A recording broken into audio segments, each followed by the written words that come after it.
quality of life, in my terms, is that important interchange of what we take from life and what we put into life. It's that important bargain that we strike between what we demand from the society that we're in, all the services, all the support that we demand, and then how we repay that.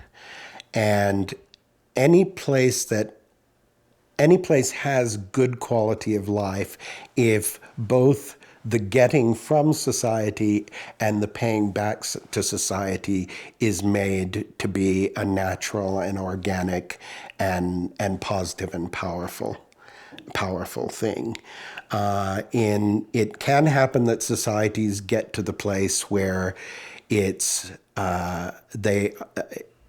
easy to take from them, but they almost prevent themselves from being repaid by individuals because they become too many limitations are put on how people can bring their creative gifts into a society, or there's not support for imagination and innovation. There's only support for the status quo. But I think it's also possible for individuals to get to the point where they think they have a sense of entitlement to quality of life without making a contribution to it. And I think that's when things begin, when the gears don't mesh and things begin to break down, is where either individuals feel too entitled or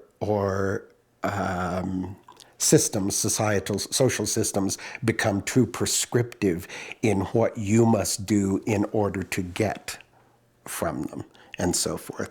So in a true quality of life situation, there is a place for everything I am as an individual.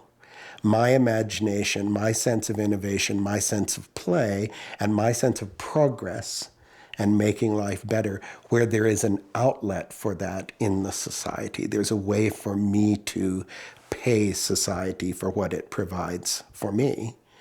But there's also the need for society to create the structures that allow me to do that, I mean, the saddest stories about artists are the ones who found themselves unable to get anything from society, but also unable to give anything to society because of narrow minds, too many restrictions on how we live and share with one another. I think there has to be lots more room made in society, in the world, for the human imagination and for the flights of the human spirit.